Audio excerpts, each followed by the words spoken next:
following is an exclusive presentation of Jessup Broadcast, the sports leader in Southeast Georgia. World famous. The world famous Butch and Bob Show. It is now time for the world-famous Butch and Bob Show right here on WIFO FM in Jessup. Big Dog Country Radio 105.5 and your FM dial 2 minutes after 8 o'clock here on this Monday morning. And, Bob, how you doing? I'm doing great. You doing good? Good. Glad to hear you had a good time down there in Jacksonville yesterday with the Jacksonville-Pittsburgh game. I had a blast. Jaguars, Steelers going at it? All Steeler fans, 99%. It's amazing to me how many Steeler fans they are in Jacksonville. I don't know sure if there's some sort of corporate connection or a lot of, Pittsburgh, of course, they had a lot of Pittsburgh people come in with the Jaguar organization back in 93, 4, and 5 when they first started. And but there's a big connection. Of course, you got a lot of Steeler fans left over from the 70s and stuff like that. But Steeler Nation everywhere. Steeler Nation everywhere. But big game for the Steelers yesterday. Still haven't lost a game yet, Bob. You got to be a happy man. I'm happy. They got a tough one Thursday against the Ravens. So The Ravens matchup. Night. Hard to beat those 2 games in a row in the same year, but they just may do it. Big Ben's on fire. Love Big Ben. Okay, well, speaking of sports, we've got somebody who knows all about the local sports right here with us. Yeah, we got our rec director, Lamar Echols, again. The District 2 soccer and football tournaments were held last week. Had a chance to go out and watch some soccer last week. A lot of excitement, a lot of people out there, but we swept the soccer events. Unfortunately, we didn't get anybody in the football team to advance, but tell us how the teams did and where they're headed now and what day they'll be headed. Like you said, we had 3 teams in football. We went over to Glenn County and played Thursday night with 2 teams, and our 9 and 10s they put on a pretty good show. They're a real good team, but they come up a little short. The 7 and 8s played good, and then now 12 and U they run into the state champions Saturday over in Glenn County. So, but I think our football is improved, and I think we're getting there. And just like I said, we had some good coaches in that league, and had a pretty good little turnout, with the situation going on. So, but I think our football's headed in the right direction. But our soccer team, we dominated the district tournament last week. It's just amazing how soccer's took off here and it's continued growing and going.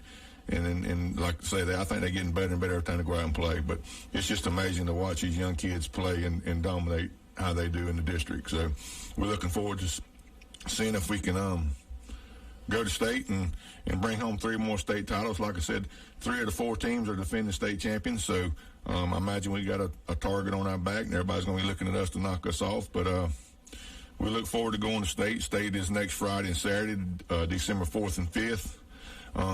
Where at? The 10U girls. The 10U girls. They go up to Calhoun, Georgia, and I think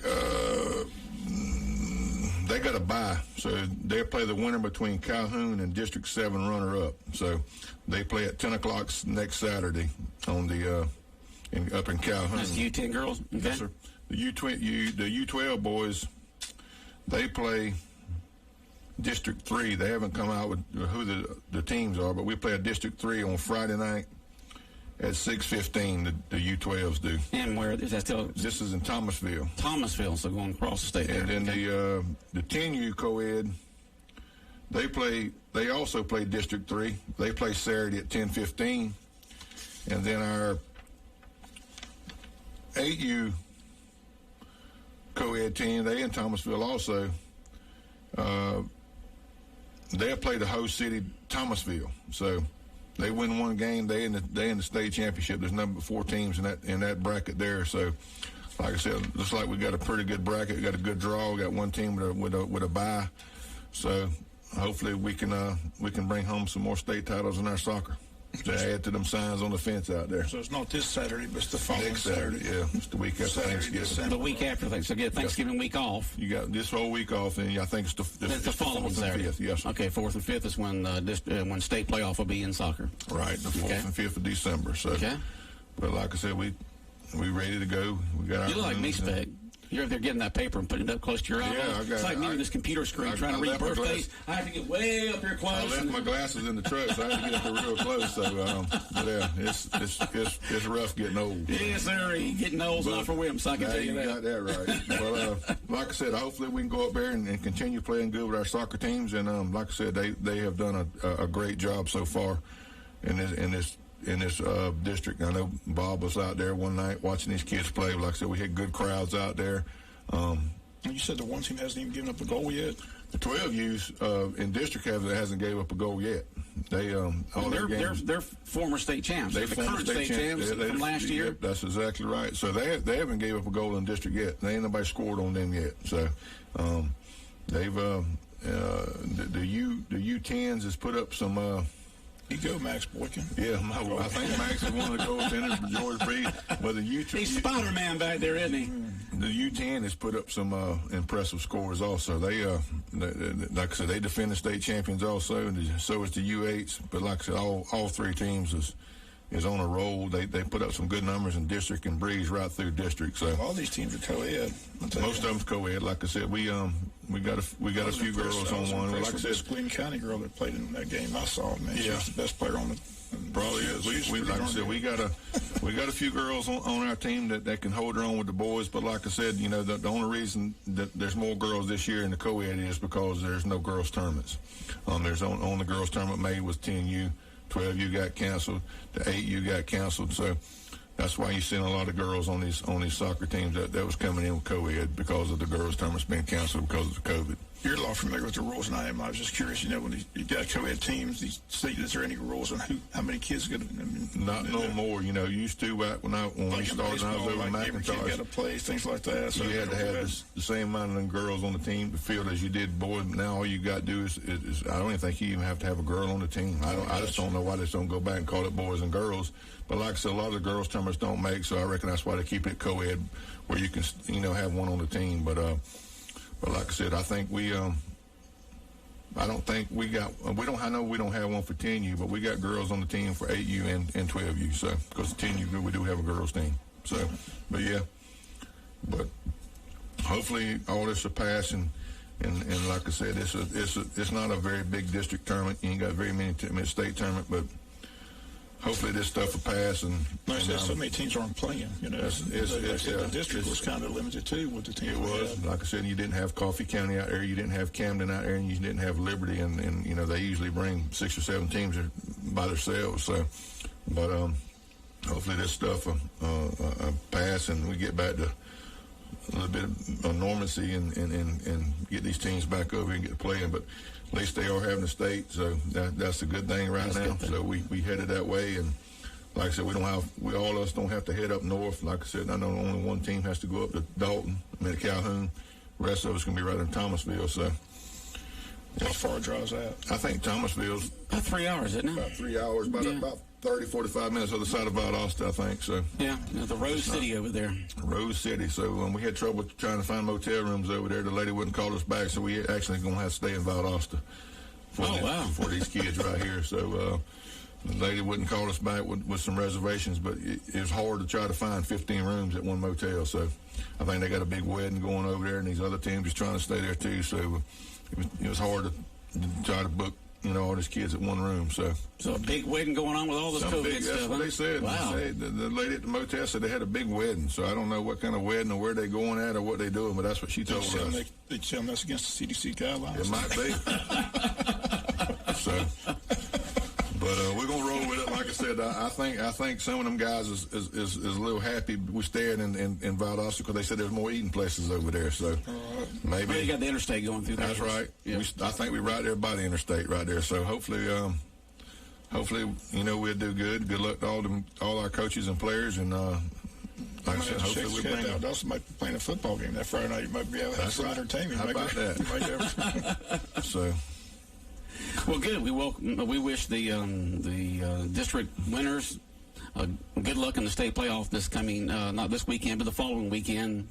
Thomasville and Calhoun is where the teams will be going. That's right. So I'm sure they're practicing between now and then. Oh, they I imagine they probably started practicing right after district. Don't know these guys. They love it. They're dedicated, aren't they? They love it. Like I said, we got a good set of coaches out there all the way around, and it's unbelievable how much time these parents or these coaches spend with these kids. But like I said, we got a good group of parents and coaches. So, like I said, good luck to all of them, and hopefully we bring home some more of them state titles and put them signs on the fence out there and makes it look intimidating when you come riding down and see all them gold signs everywhere. So.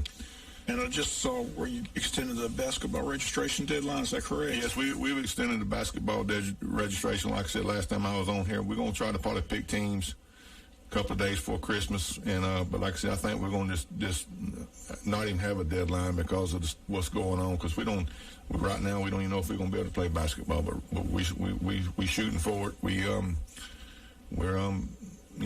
would be the first game on basketball if everything goes as planned? Well, if everything goes as planned, we can't get into the gym till after the first of the year. So what we'll do, Butch, is we'll probably let them practice for like 2 weeks, and hopefully we're starting, probably by the Martin Luther King holiday right there, somewhere after that. Somewhere along in the middle of the thing. So yeah, well, hopefully by then, I don't know if things will be. Like I said, we don't even know if they're going to have a district or state. If they don't have a district or state, we can kind of extend our season. But if they do have a district, we have to cut out pretty soon there, because usually your district's the last weekend in February, and your state's first weekend in March. So, and who makes that decision about the district? Is that a board that you have, or is that a director? Well, that's Steve Card and his guys up there. Okay. I don't think it's really Steve's call, but he has the athletic committee, and they're the ones to make that decision on that. And I think Steve just sits back and runs the show. I don't think Steve's got a whole lot to do with it, but if Steve had a lot to do with it, I think he'd be saying play ball, because I talked to him a lot on what's going on with this stuff and what is any guidelines we have to go by and stuff like that. But talking to him, I think he wants to move forward with this stuff. But like I said, it's not really his call. It's the athletic committee's call. So, but I think they're doing a good job with it so far. I think they jumped the gun in baseball. That's just my opinion. I think they jumped the gun on canceling baseball, state and district. But other than that, I think that, a lot of people didn't know what was going on with this stuff, and everybody was trying to be cautious, and everybody jumped the gun. And like I said, I talked to the director over in Liberty County last week, and they still shut down over there. And he said it's almost been a year now since they even done anything. So they're trying to crank up and do some spring soccer over there if they allow them. But it's been crazy. Like I said, I know Douglas, Coffee County hasn't done one thing, and now we hearing all these rumors that the school's fixing to shut down again. So we don't know what's going on. So. Well, you take a look at places that have got, tough restrictions, and right. You look at areas that don't have as tough restrictions, and the COVID cases don't seem to be a whole bunch different there. I don't know. You see some of these states that have really, really strict restrictions, and they got just COVID cases coming out the yang. They do. And then you've got other ones who are like Georgia and Florida and Texas who still have a lot of cases, but it's still in the same par with them. So, it's dang if you do and dang if you don't. That's right. Like I said, so let's dang if you do, and let's go do something. That's right. Just be careful. Wear those masks. It's like, the Big Ten was upset because they're saying, why can't we play when everybody else is playing? So I said they finally started playing. It's so inconsistent. I imagine Douglas is probably their director part figuring, why if the high school's playing, why can't they play rec ball? So same thing there. A lot of we was at the meeting the other day, and they were saying, before football and soccer season started, if the school shut down, we're going to shut down the rec department. I said, well, we're not planning on it. I said, the school shut down last year, and we still had baseball and softball. I said, we're not really based on what the school's doing. We have a county commissioners that and makes some decisions for us. But like I said, it's just like it's different. It's not consistent. This person shuts down, this person's playing, and then this high school's playing, but the middle school's not playing. It's just crazy all across the board. I know.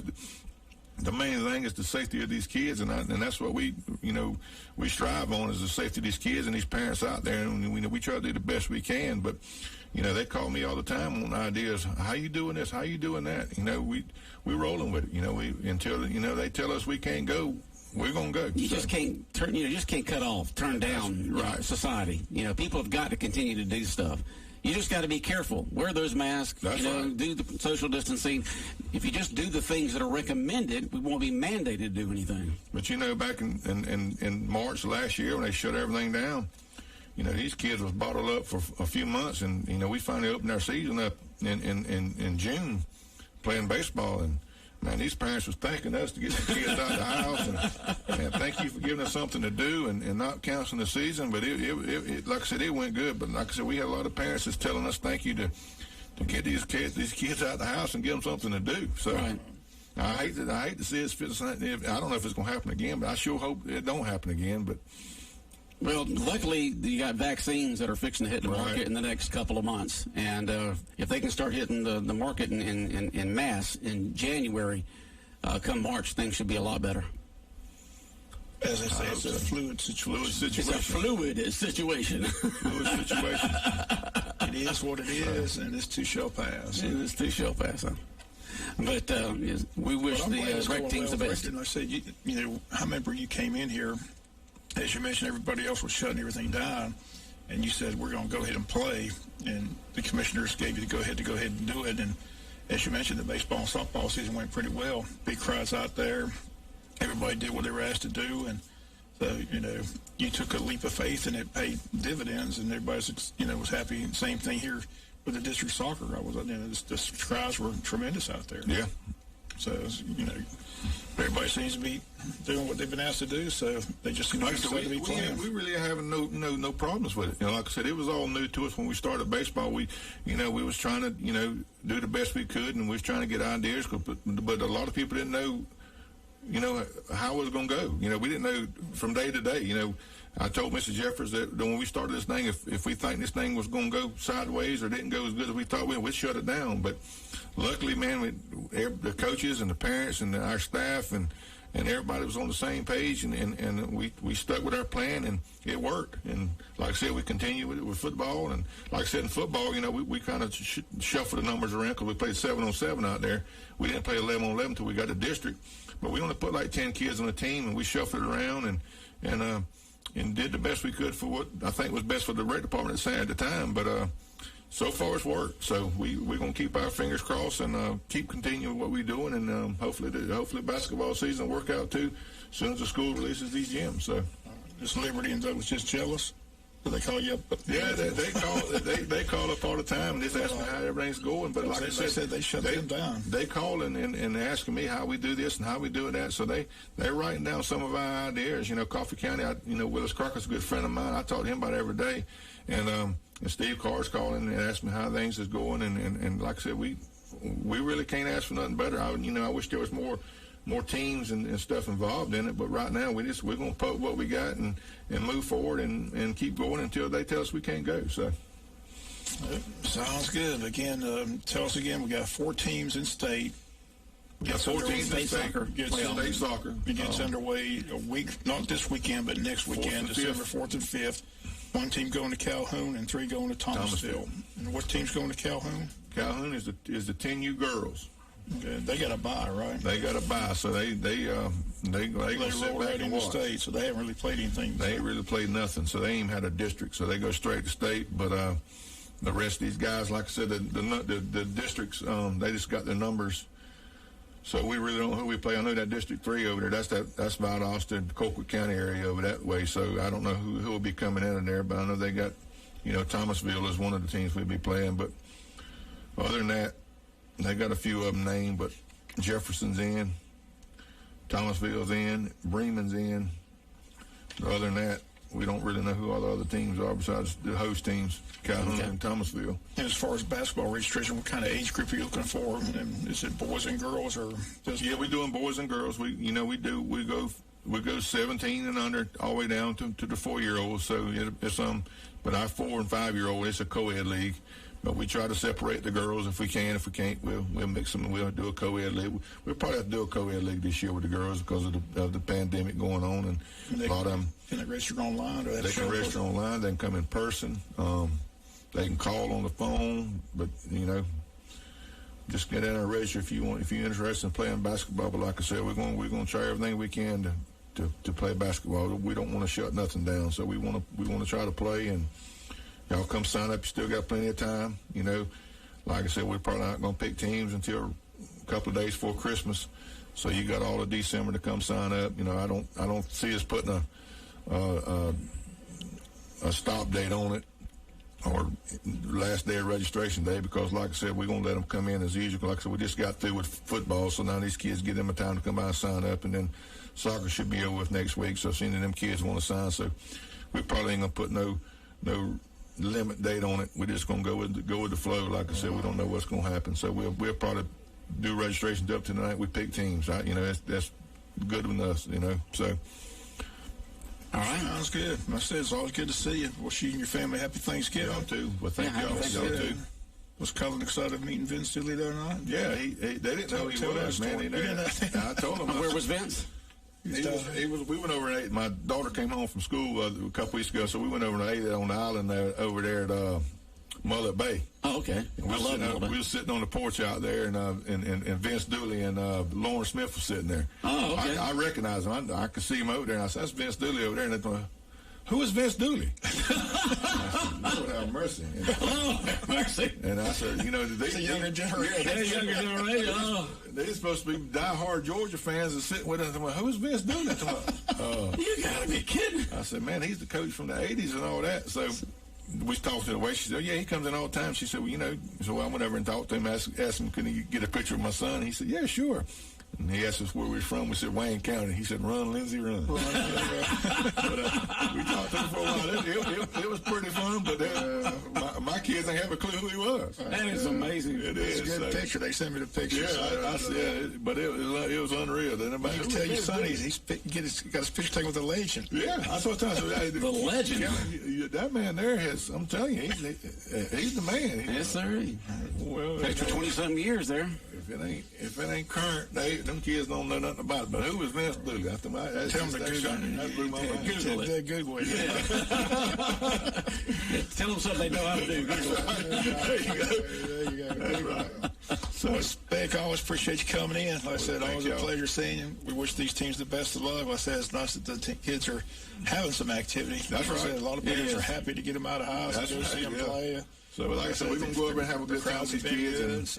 And I'm going to Thomasville. I think Christy's going to be going to Calhoun. She's going to take that long trip. So I'm going to Thomasville with these three teams, and we're going to go have a good time. And like I said, best of luck to all of them. I hope all of us bring 4 state titles home. It'd be nice to sweep it again, because like I said, we did a pretty good job of doing it last year. So hopefully we'll go up there and do it again. And like I said, best of luck there. You know, our coaches and players. We'll square and win us another one. Okay. So thanks for coming in, Spec. All right. WIFO 105.5 FM and Jess, a big dog. Bob, don't go anywhere. We've got almost 5 minutes left, Bob. Spec, you can go if you like, or you can hang around and just chill with us. Well, maybe you can chime in a little bit. I'll turn your mic back up here. All right. Let's talk about Georgia football here. What'd you think of old JT there? Well, for a kid that never played or hadn't played in 15 months, I thought he looked pretty darn good.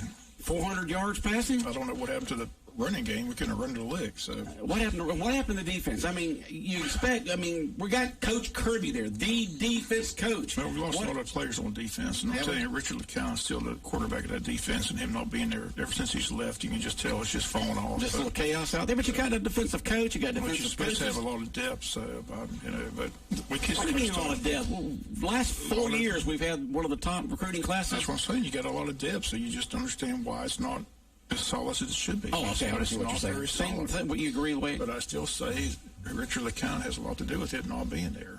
He said, you don't replace a preseason All-American. You don't replace the Julian Rochester. When you lose 2 All-Americans, you're going to have a drop-off. Yeah. So we got a little drop-off there. But there ain't a lot of All-Americans sitting on the bench. I mean, you got Richard LeCoun All-American, and the guy next to him's pretty good, but he ain't an All-American. So. Yeah. But I thought J.T. Daniels threw the ball extremely well. You said the deep ball was excellent. 401 yards. And, of course, the question after the game was, well, Kirby, where's he been? Why ain't he been playing? But Kirby stuck to his guns and said, look, I've been coaching 25 years. We know what we're doing. We make decisions on who's the best chance to win. And his mobility wasn't there. So, but it's there now because of healing? He explained it pretty well. But, of course, J.T. Daniels, the quarterback moving forwards, which is exciting. And he was a transfer in from the West Coast, right? Yeah, Southern Cal. Right? Southern Cal, he transferred in. He got injured. He got injured. He hadn't been able to play very well, and so, but now he can. Right. Got his mobility back. It'll be the starting quarterback from now. Now having all the receivers back help too. Now Pickens is a beast. I mean, that guy can play. Pickens is a beast. Yeah, I mean, he's a top-notch receiver. Okay. So having him out there helps. It's a big target. So. All right. And the running game wasn't there, but the passing game was there, which was good. We ended up winning the game, and that's the most important thing. Georgia wins. Yeah. And what did you say about Georgia Southern? I mean, they lost. Southern, I can't understand them watching that game. It's 17 seconds. They got no timeouts left. They decide to run a play, and they run it right up the middle, and Army just want to let the guy get up. So they never got the field goal team out there to kick it. I can't believe they ran up the middle of 17 seconds. The clock seconds. just ran out. Right. I didn't understand either. Why not run a sideline pattern or do something like that, not up the middle. You have no timeouts left. You can't risk. You don't have. You got 17 seconds. That's it. I mean, it was sad to watch the clock. I mean, they just couldn't get. I know. The clock just kept ticking, and all of a sudden, ball game over. Ball game over. Couldn't get that field goal off. I don't know. Can't believe you run up the middle. What do you think? You had another timeout or something? No, he knew he didn't have a timeout. He just thought he could get up. Did they spike the ball or something? Or can you do that? You can't do that in college, can you? They were. I think they wanted some more yards for the field goal kicker, but in the sideline pattern, you got to do something to make sure you get out of bounds. Yeah, not up the middle where you got all these bodies on. They could take forever getting out. I mean, Army did. Army did a good job just laying there. They're laying there. They wouldn't let the guy get up. I mean, the Georgia Southern offensive line. Take a nap. They were throwing people off.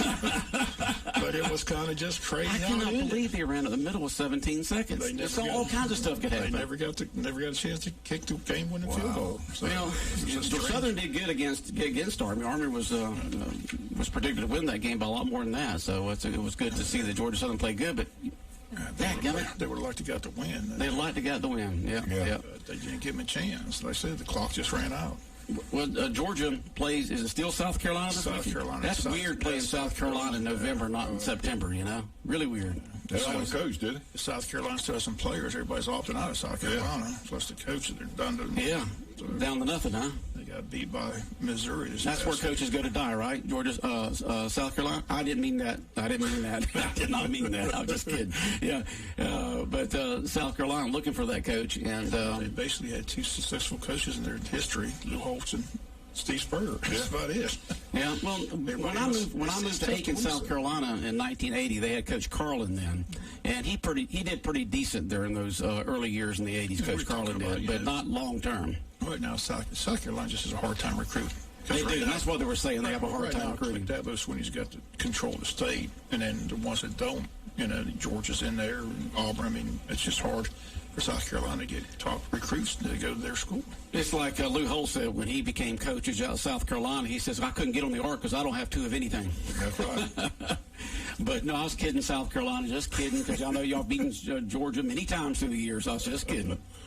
Just kidding. Don't want the ugly text messages start popping up here from people like at Southern Wood or something like that. And then Georgia plays South Carolina this weekend, and then Georgia Southern is going to be on the road at Georgia State there in the former Turner Field there. Now transformed into a football field for Georgia State. It's always a good game. Yeah, always a good game right there. Okay. Is Tech kind of finally going to play? I mean, I don't know. They didn't play that. It was the night before. They didn't play or something like that. Let's see. Tech's supposed to be at home playing Duke this coming Saturday, so we'll see what happens. It's still scheduled as far as I know.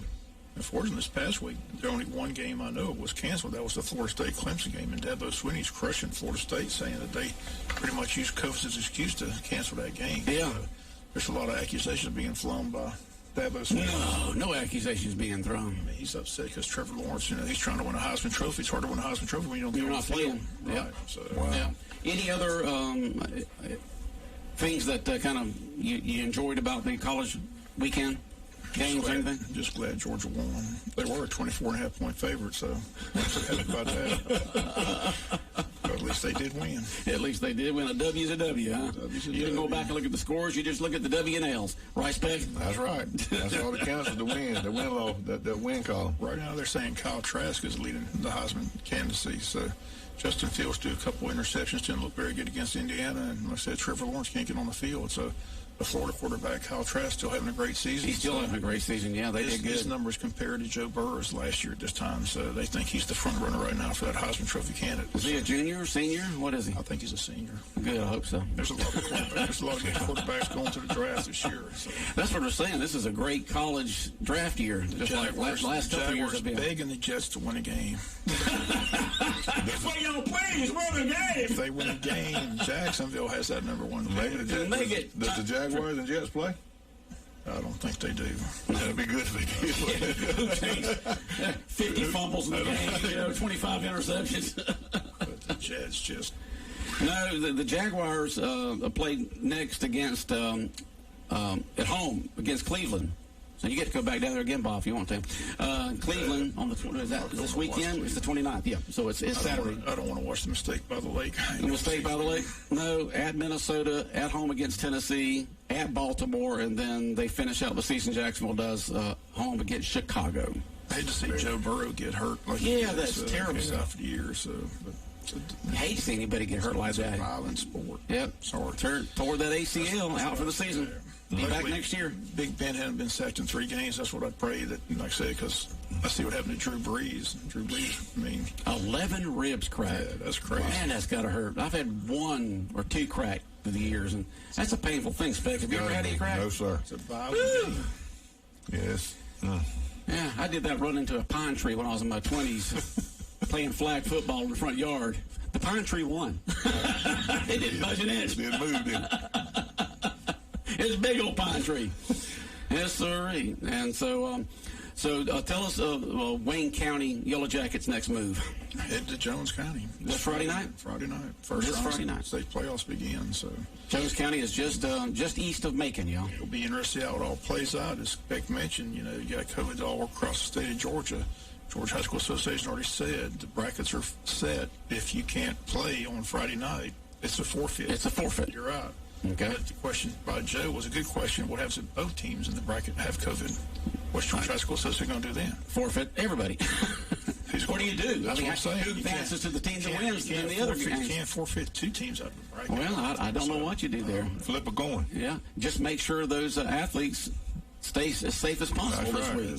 Stay away from...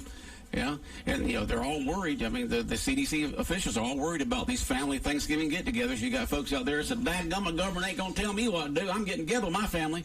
But if you do, just be careful. All I know is that if Wayne wins and Griffin wins, it's a Wayne-Griffin rematch. I kind of like to go back up there.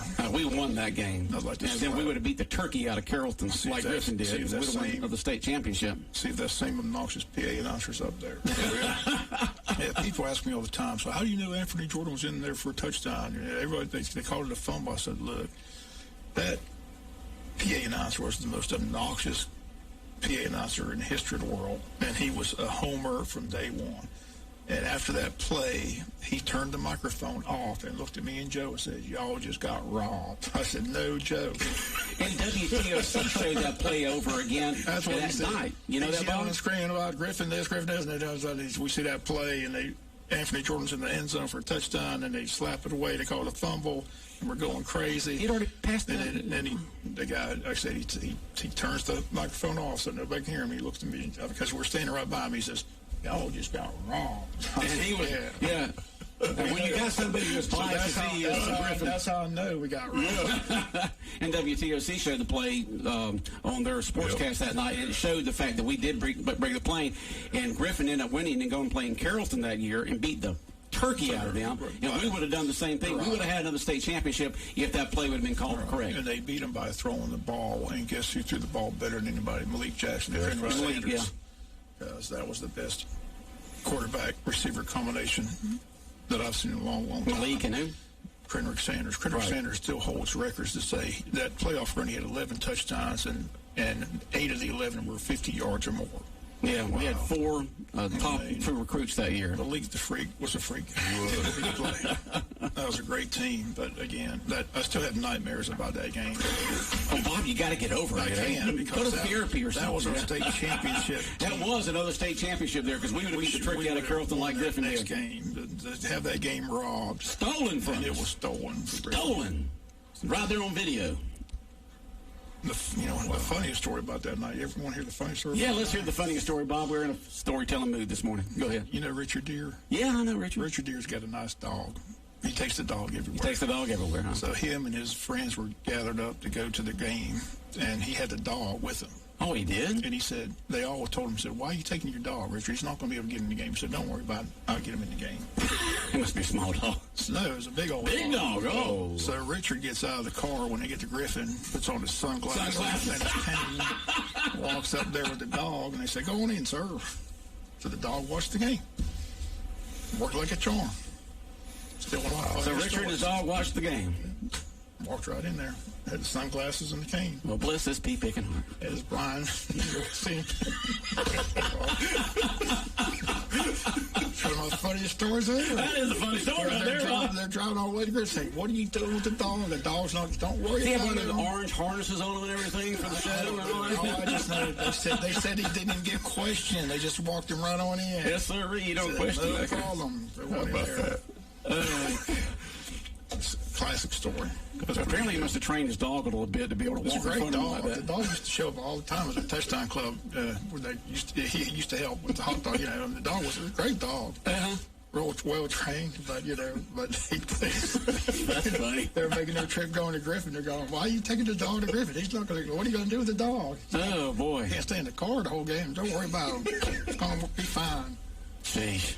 All right, Spec, appreciate you coming in. Thank Bob, you. have a good day. See All right, you. the world-famous Butch and Bob Show, right here on Big Dog Country Radio, WIFO 105.5 FM in Jessup, is brought to you by Murphy Builder Supply, by Local Boys Construction, by Damon's Famous Fingers and Wings, and by First Southern Bank.